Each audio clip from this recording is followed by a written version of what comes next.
Lo voy a leer en versión contemporánea. La versión 60 es muy similar, así que la pueden seguir de cualquier manera. Dice Marcos, capítulo 10, versículo 13.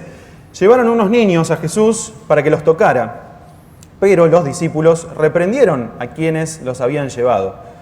Al ver esto, Jesús se indignó y les dijo: dejen que los niños se acerquen a mí, no se lo impidan, porque el reino de Dios es de los que son como ellos.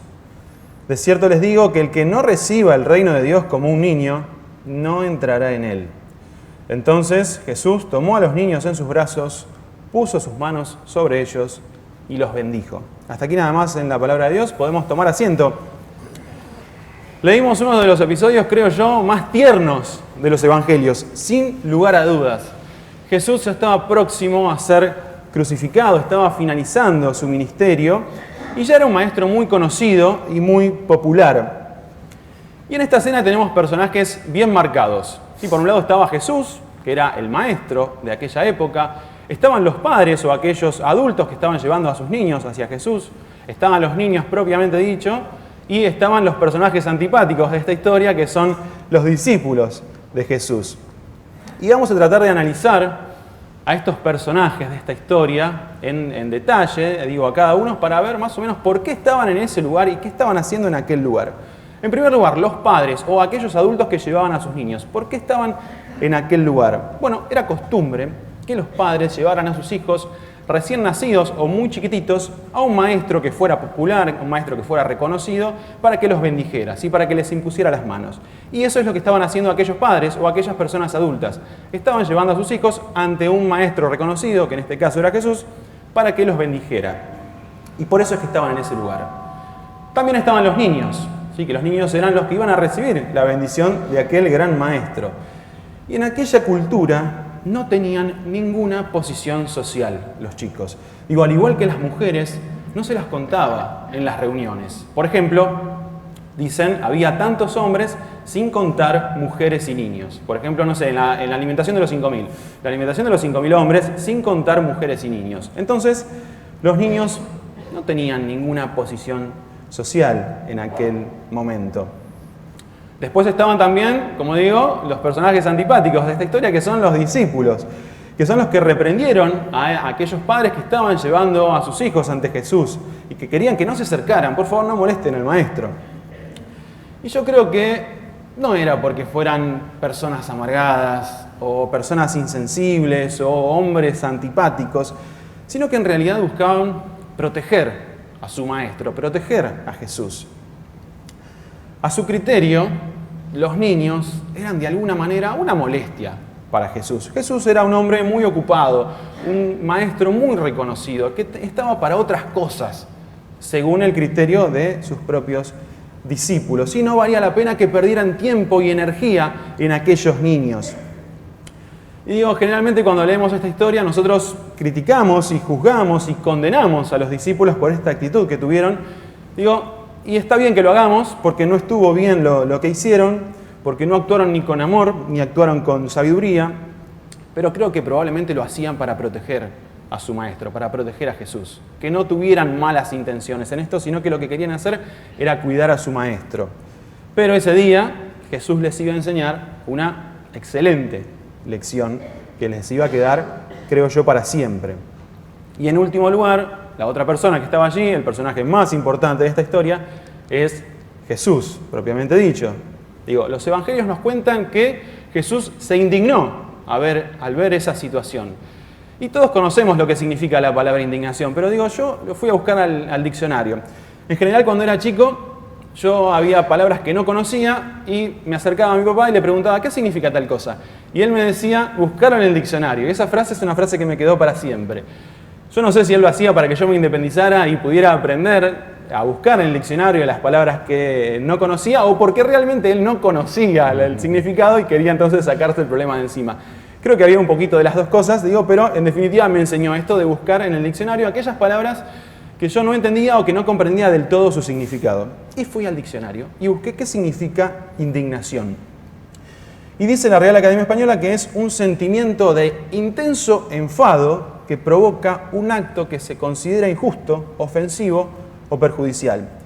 O sea que Jesús estaba enojado intensamente con sus discípulos porque había visto que habían actuado de manera injusta.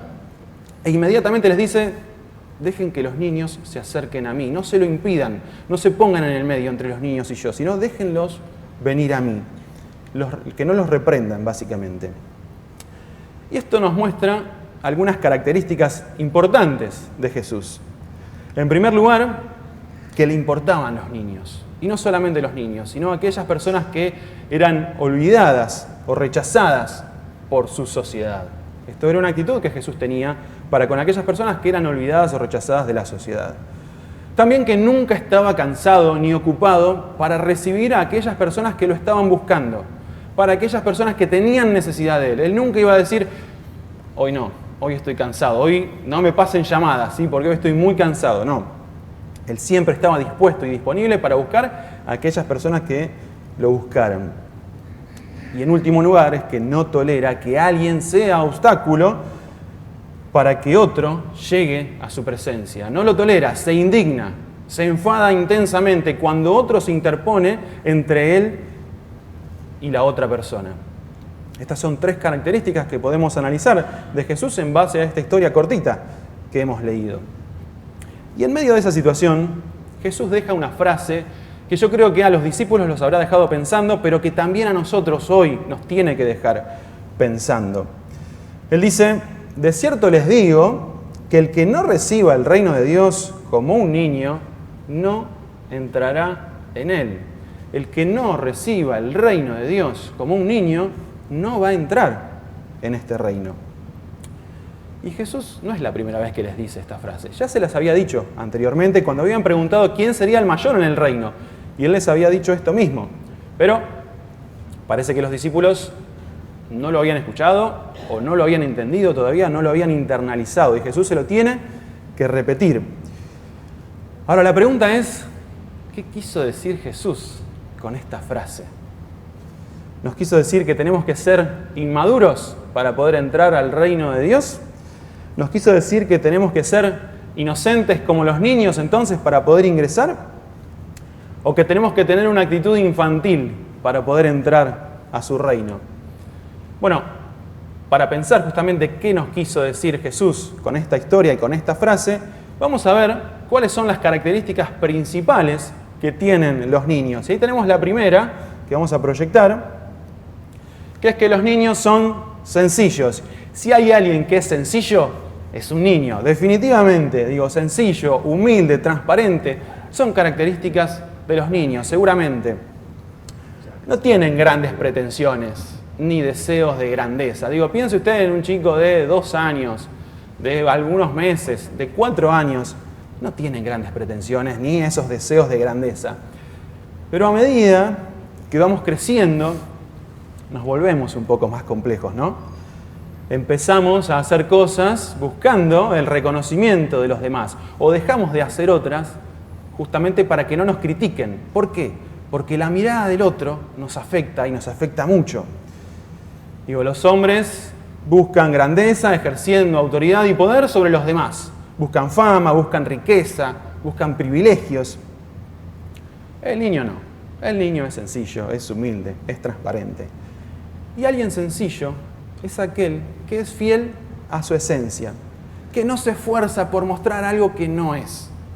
El niño es lo que es, no se esfuerza por mostrar algo que realmente no es, que disfruta de las pequeñas cosas de la vida. Digo, ¿a quién no le pasó tener un hijo, un sobrino, un amiguito por ahí al que uno le regala un juguete que es enorme, que tiene muchas lucecitas de colores, que tiene muchos sonidos, que en general son carísimos esos juguetes, y se lo entrega al niño pensando, va a jugar todo el día con esto, y resulta que lo tiene allí tirado en un rincón y está jugando con una botellita, con un palito, con una caja.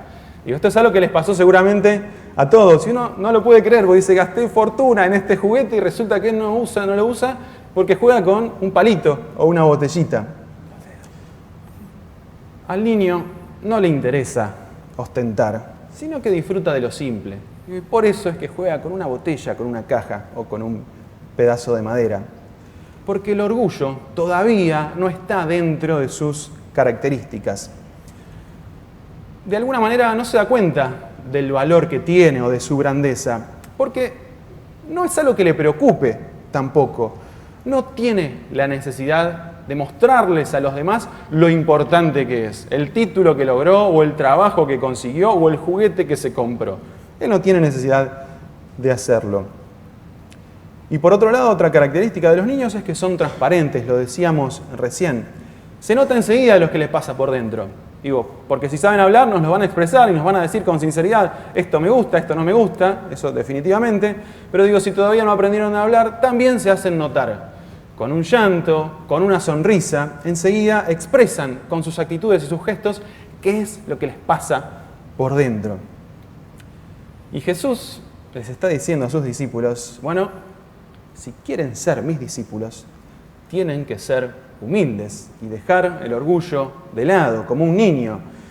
Tienen que actuar con sencillez y no dejarse obnubilar por las lucecitas de colores que les ofrece el mundo. Tienen que tener una sola cara, tienen que ser transparentes, como son los niños. Digo, ¿cuánto nos cuesta a veces todo esto, no?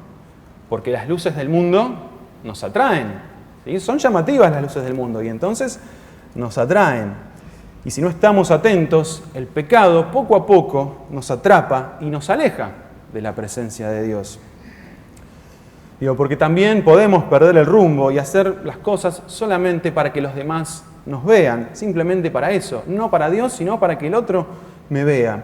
Y el orgullo ahí es donde se mete en el medio y puede dominarnos y hacernos creer más de lo que realmente somos. Porque también podemos tratar de quedar bien con todos y entonces tenemos varias caras. De acuerdo con quién estemos hablando, ponemos una cara o ponemos otra. De acuerdo en el lugar en donde estemos, ponemos una cara o la otra. Y ya entonces no denunciamos la corrupción, sino que nos callamos o hablamos por atrás de los demás, llevamos y traemos chismes permanentemente. En definitiva, no somos transparentes, no tenemos una sola cara. Y estas últimas son actitudes que pueden ser cotidianas en nuestra vida. Digo, que podemos incluso tenerlas y casi que ni darnos cuenta, porque son actitudes que tenemos todos los días, pero que son nocivas, son perjudiciales para nosotros mismos y también para quienes están alrededor nuestro, que de a poco van perjudicando nuestra vida, tanto nuestra vida interior como las relaciones interpersonales que tenemos con los demás. Y el Señor Jesucristo entonces, si tenemos estas actitudes, nos hace una advertencia a través de esta historia. Dice, bueno, si mantienen estas actitudes negativas, no pueden ser mis discípulos. Si mantienen estas actitudes negativas, no pueden ser mis discípulos. ¿Por qué? Porque nunca van a ser de bendición para su entorno. Y la tarea principal de un discípulo es ser de bendición para su alrededor. Tiempo después, digo algunos años después, cuando ya Jesús no estaba, los primeros cristianos sí entendieron este mensaje. Y cuenta la Biblia que actuaban con humildad y con sencillez de corazón. Pero hasta el momento todavía no lo habían comprendido al mensaje de Jesús. Nosotros entonces tenemos que tratar de comprender este mensaje. Tenemos que volver a las bases, actuar con sencillez, actuar con humildad y ser transparentes. ¿Sí? Tomar el ejemplo de los niños y entonces volver a las bases, recordar cómo éramos cuando éramos chicos o mirar el ejemplo de los niños que tenemos alrededor y actuar entonces con sencillez, con humildad y transparencia. El segundo punto que tenemos que destacar de los niños, y acá es controversial, ¿sí? Que son obedientes. Algunos un poquito más que otros, ¿sí? Eso es real, es verdad. Pero en general, los niños están preparados, están casi que diseñados para seguir instrucciones, ¿sí? Para obedecer esas instrucciones. Sí, es verdad que hay algún niño que sea un poquito más revoltoso que otro, pero en general, digo, todos están preparados para seguir instrucciones. Ninguno hace lo que quiere y ya. Todos, en definitiva, terminan siguiendo las instrucciones que les da un mayor o sus propios padres. ¿Por qué? Porque todavía no aprendieron a hacer lo que les parece. Todavía no tienen un criterio propio bien desarrollado. Entonces, confía, quizás hasta sin razonarlo, sin procesarlo todavía, en lo que sus padres le proponen. Y es verdad, como decíamos recién, que a veces hay alguno que otro desobediente y que se queja por lo que les proponen los padres, Pero en definitiva, el niño sabe que tiene que obedecer y que siente culpa cuando no lo hace, porque él sabe que lo que dicen sus padres es ley, definitivamente. Ya les digo, puede que todavía no lo procesen y no lo razonen, pero instintivamente él lo sabe y lo entiende de esta manera. Todavía la soberbia no hizo su trabajo en su corazoncito. Todavía no tienen ese criterio propio de decir, bueno, mi pensamiento es más elevado o mejor que el que proponen mis padres. No, él todavía sigue entendiendo que lo que le dicen sus padres es lo que está bien y es lo que tiene que cumplir. Y por eso es que siente culpa cuando no lo hace, cuando no lo cumple. De esta misma manera es que Jesús nos propone que debemos vivir nuestra vida espiritual, buscando cumplir la voluntad de nuestro Padre Celestial, entendiendo que eso es lo que nos da la verdadera libertad. Que cuando creemos que nuestro propio pensamiento, nuestro propio camino es mejor que el de Dios, ahí vamos derecho al fracaso. Cuando nos creemos más que nuestro Padre, que nuestro pensamiento es mejor que el de nuestro Padre, vamos derecho hacia el fracaso. Y pensaba en el rey Saúl cuando pensaba en esta historia y digo, bueno, el rey Saúl desobedeció muchísimas veces, pero hubo una vez en particular en que desobedeció y trató de justificarse. Y cuando él trató de justificarse, el profeta Samuel, que estaba ahí, le dijo, entiende que obedecer al Señor es mejor que ofrecerle sacrificios y que escucharlo con atención es mejor que ofrecerle la grasa de los carneros. A veces se trata de agradar a Dios de maneras equivocadas. Pienso, por ejemplo, largas peregrinaciones, promesas que son difíciles de cumplir, que nos exigen demasiado. O incluso digo, dentro de acá de la iglesia nos cargamos con tareas de todo tipo para poder agradar a nuestro Dios, entonces tenemos cada vez más tareas dentro de la iglesia y venimos todos los días para servirlo. O cualquier otro tipo de sacrificio exterior que podamos hacer que no tiene ningún sustento en nuestro interior, sino que simplemente lo hacemos para demostrar algo en el exterior y ya, y nada más. Y en realidad, lo que dice el Señor es lo que le agrada a Él, es simplemente nuestra obediencia. Que tengamos un corazón dispuesto a seguirlo. Eso es lo que realmente le agrada a nuestro Padre Celestial. La soberbia, la búsqueda de nuestro propio camino, es lo que nos lleva a la separación de Dios. Cuando dejamos que la soberbia invada nuestro corazón, cuando nosotros empezamos a buscar nuestro propio camino, es cuando más nos vamos separando de nuestro Padre, de nuestro Dios. Y Jesús les advierte a sus discípulos que sigan el ejemplo de la obediencia de los niños, que son simples y que son obedientes. Que dejen de lado la soberbia, que no piensen que su camino es mejor, que no piensen que, bueno, no, a los niños no los tienen que dejar llegar a Jesús porque Él es un maestro ocupado, sino que tienen que tomar la actitud de Jesús, decirle, bueno, vengan a mí. Que no busquen de alguna manera seguir su propio camino, sino que busquen seguir la voluntad del Padre. Y ese era el desafío que tenían los discípulos, y es el desafío que Jesús le plantea a sus discípulos en aquella época, pero también es nuestro desafío hoy. Bajarnos de la soberbia. También difícil, porque siempre el orgullo está trabajando en nuestro corazón y cada vez más. Y si lo dejamos avanzar, terminamos en el fracaso. Y Jesús nos propone, tienen que bajarse de la soberbia, tienen que ser como niños, obedecer lo que el Señor nos manda. Ahora, y tomando la actitud de un niño, vamos a preguntar, bueno, pero ¿y por qué obedecer? ¿Sí? Los chicos cuando van creciendo tienen ese momento en la vida que todo padre sufre, que es el día de los por qué. ¿Sí? La edad de los por qué. Y empiezan a preguntar por qué esto, por qué lo otro y por qué lo otro. Bueno, vamos a tomar la actitud de un niño y vamos a preguntar entonces, bueno, hay que obedecer. ¿Pero por qué? ¿Por qué tengo que obedecer? Y yo no les voy a dar la respuesta. ¿Sí? La respuesta la tiene el Señor Jesús mismo, que dice, el que tiene mis mandamientos y los obedece, ese es el que me ama. Y el que me ama será amado por mi Padre, y yo lo amaré y me manifestaré a Él. Entonces, hermanos y amigos, obedecemos porque amamos, simplemente. El hijo que ama a su padre, lo obedece. ¿Por qué? Porque entiende que su padre también lo ama y que todo lo que le proponga es para su bien. Entonces se da esta sintonía de hacerlo justamente por amor, de obedecer por amor, no porque tengo que hacerlo y ya, sino que yo obedezco porque amo a mi Padre, porque la obediencia es una manifestación del amor que nosotros decimos tenerle a Dios, a nuestro Padre. La obediencia es lo que nos acerca más y más a Él. Y también es lo que trae bendición a nuestra vida espiritual y también a nuestro entorno. Entonces, segundo desafío que tenemos para hoy es demostrar el amor que le tenemos a nuestro Padre a través de la obediencia de sus mandamientos. Qué bueno sería que podamos demostrar no solamente con nuestra boca el amor que le tenemos a nuestro Padre, sino cada día obedeciendo sus mandamientos. Y la última característica de los niños que vamos a detallar en esta mañana, porque ya el tiempo se está yendo, es que los niños, si hay algo que hacen, es confiar en sus padres. Porque su vida está apoyada en la confianza. Dependen básicamente de sus padres para su subsistencia, ¿sí? Para poder seguir vivos, básicamente, para poder crecer, para poder desarrollarse. Un chico solo no puede sobrevivir, necesita de sus padres, necesita de alguien mayor al lado que esté con él y que lo contenga.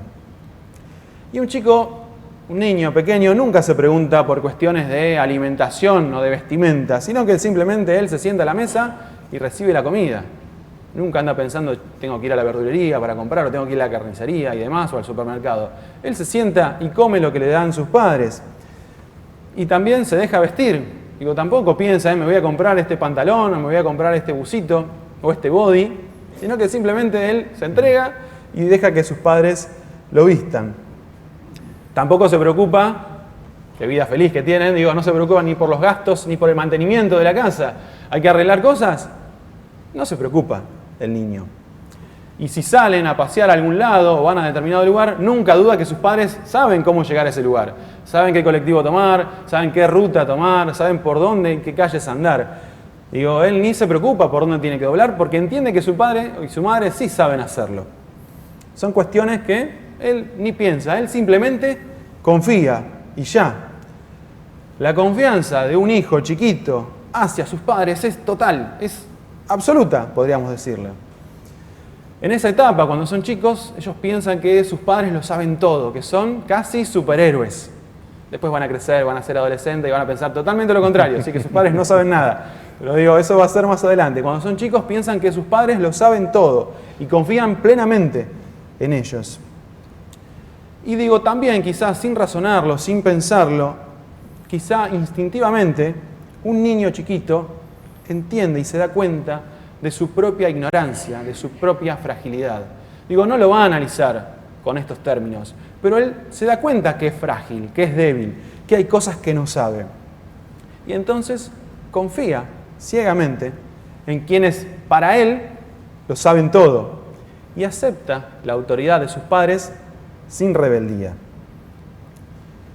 Además, un chico pequeño entrega sus planes a sus padres, porque sus padres son los que deciden qué es lo que van a hacer durante el día. Hoy hay que ir al médico, hoy vamos a visitar a la tía, hoy vamos a ir a pasear a determinado lugar, hoy nos quedamos en casa, hoy vamos a comer esto. El que decide todo eso es el padre. El chico entrega sus planes a él. Él no decide esas cuestiones. Los padres son el centro de la vida de un niño. Nosotros en general tendemos a pensarlo desde nuestro punto de vista, desde el punto de vista del padre, y decimos, nuestros hijos son el centro de nuestra vida. Y sí, es verdad, pero piénselo desde el lado del chico, desde el lado del niño. Para él, sus padres son todo, básicamente. Es el centro de su vida. Y esa es la actitud que el Señor nos dice que tenemos que tener con respecto a nuestro Padre, que tenemos que tener quienes pretendemos seguirlo. Confiar en nuestro Padre, entregar nuestros planes a Él y que Él sea el centro de nuestra vida. Esas son 3 características que tenemos que tener quienes pretendemos ser hijos de nuestro Padre Celestial. Confiar en Él, entregar nuestros planes y que Él sea el centro de nuestra vida. Y vamos a desmenuzar un poquito estas 3 cuestiones. En primer lugar, confiar, aunque muchas veces no entendamos los caminos de Dios. Nos va a pasar un montón de veces que hay cosas que ocurren en nuestra vida, que Dios permite o que Dios manda a nuestra vida, que no las entendemos. Sin embargo, confiamos, teniendo en cuenta y teniendo la seguridad de que Él nunca, pero nunca nos va a abandonar, porque tenemos la experiencia previa de que nunca nos ha abandonado y porque también vemos en la palabra de Dios que nunca ha abandonado a ninguno de sus hijos. Y sabiendo principalmente que Él busca lo mejor para nosotros. Como un buen padre, como el gran padre que es, Él busca lo mejor para cada uno de nosotros. Y confiar, ¿qué significa confiar? Bueno, entregar nuestra vida a Él completamente. Quizá nunca confiamos en nadie, porque somos un poco desconfiados, porque la vida nos dio golpes y demás. O sí, en algún momento entregamos nuestra confianza y nos fallaron, entonces nos cuesta entregar nuestra confianza otra vez a otra persona. Pero el Señor nos promete que si confiamos en Él, nuestra vida reverdecerá. Y leemos entonces en Jeremías, dice, pero bendito el hombre que confía en mí, que soy el Señor, y que en mí pone su confianza. Ese hombre es como un árbol plantado junto a los arroyos, echa sus raíces junto a las corrientes y no se da cuenta cuando llega el calor. Sus hojas siempre están verdes y en los años de sequía no se marchita ni deja de dar fruto. Si nunca lo hicimos, amigos, no perdamos más tiempo. Hoy es el día de entregar nuestra vida a Dios. Hoy es el día de entregar nuestra vida al Señor Jesucristo. De reconocerlo como nuestro Padre, de reconocerlo como Señor sobre nuestra vida. Confiados en que Él es el único que puede transformar nuestra vida definitivamente y darle un verdadero sentido. Digo, esta es otra cuestión también que tenemos, de a veces no encontrar el sentido de nuestra vida. Bueno, Él es el único que tiene las respuestas para estas cuestiones y es el único que puede plantearnos sobre estas cuestiones de trascendencia. El primer punto entonces era confiar en nuestro Padre. El segundo era entregar nuestros planes. Y cuando uno dice entregar nuestros planes a Dios, a veces dice, bueno, entonces no planifiquemos. Total, Dios es el que va a decidir. Bueno, no se trata de esto. Quiere decir, bueno, planifiquemos, pero seamos receptivos a su voluntad. Por ejemplo, les voy a contar una experiencia personal. Con mi esposa habíamos planificado que nuestra hija iba a nacer a mediados de julio. Y esto entonces nos hacía que podamos organizarnos bien en nuestro trabajo, no íbamos a tener ningún problema porque ya estaba todo armadito. Incluso dentro acá de la iglesia, era en el momento en que los grupos de crecimiento no tenían actividad, entonces yo no iba a tener que dejar solo a mi compañero tutor, sino que iba a poder acompañarlo hasta el final. Y resulta que teníamos todo ya armado, todo pensado, pero Dios decidió que Margarita llegara 40 días antes de lo previsto. 40 días antes, y eso nos desarmó todos nuestros planes. Fueron alterados definitivamente los planes. Y al día de hoy no hay explicación de por qué pasó. No sabemos por qué pasó. Pero lo que sí sabemos es que Dios estuvo con nosotros. Encomienda a Jehová tu camino y confía en Él y Él hará. Dice David en uno de sus salmos. Encomienda a Jehová tu camino, confía en Él y Él hará. Y de eso se trata. De entregar nuestro camino a Él. De confiar y Él hará. Y para que esto pase, Dios no tiene que ser prioridad en nuestra vida. Dios no tiene que estar en el primer lugar de nuestra vida. Y ustedes me van a decir, pero ¿cómo, Lucas, te volviste loco? ¿Cómo que Dios no tiene que estar en el primer lugar de nuestra vida? Bueno, muchas veces repetimos esta frase y digo, está bien, no es una frase que esté mal, es una frase correcta. Digo, Dios tiene que estar en el primer lugar de nuestra vida, pero creo que es incompleta. Creo que no alcanza a abarcar lo que realmente Dios tiene que ser para nosotros en nuestra vida. En realidad creo que Dios no tiene que estar en el primer lugar, sino que Dios tiene que estar en el centro de nuestra vida, en el medio de nuestra vida, gobernando todo. ¿Para qué? Para que todo esté a la misma distancia. Porque si a Dios lo ponemos en primer lugar, lo que está cuarto, quinto, sexto, está lejos de Dios. En cambio, si Dios está en el centro, nuestra familia, nuestro trabajo, nuestras actitudes, nuestros miedos, nuestros amigos, todo va a estar a la misma distancia de Dios en manera circular. Entonces creo que Dios no es que tiene que estar en el primer lugar, sino que lo más completo es que Dios esté en el centro de nuestra vida. Entonces, hermanos y amigos, entreguemos nuestra vida al Padre Celestial y confiemos que Él tiene el poder para transformarnos para siempre. Confiemos en que Él tiene ese poder para poder transformarnos de una vez y para siempre. Pero para eso tenemos que entregarnos, como hace un niño, hacia sus padres. Y para terminar, porque ahora sí realmente el tiempo ya se fue, la figura del niño, creo yo, es la que mejor representa las características del carácter de un discípulo de Jesús. Es sencillo, es obediente y confía en su Padre.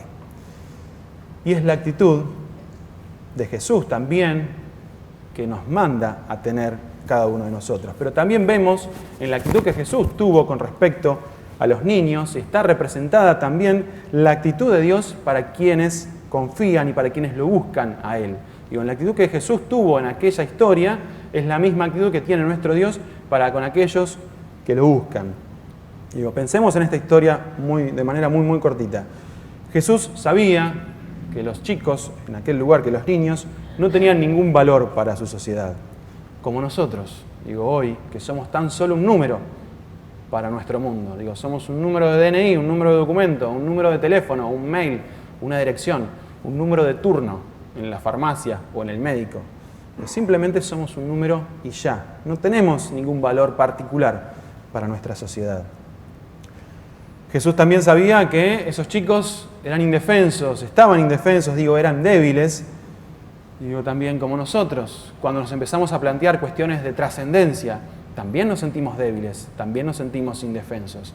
Al principio, cuando somos jóvenes, nos sentimos con toda la fuerza, pero a medida que vamos creciendo y empezamos a pensar sobre estas cuestiones de trascendencia, notamos realmente nuestra fragilidad y nuestra debilidad.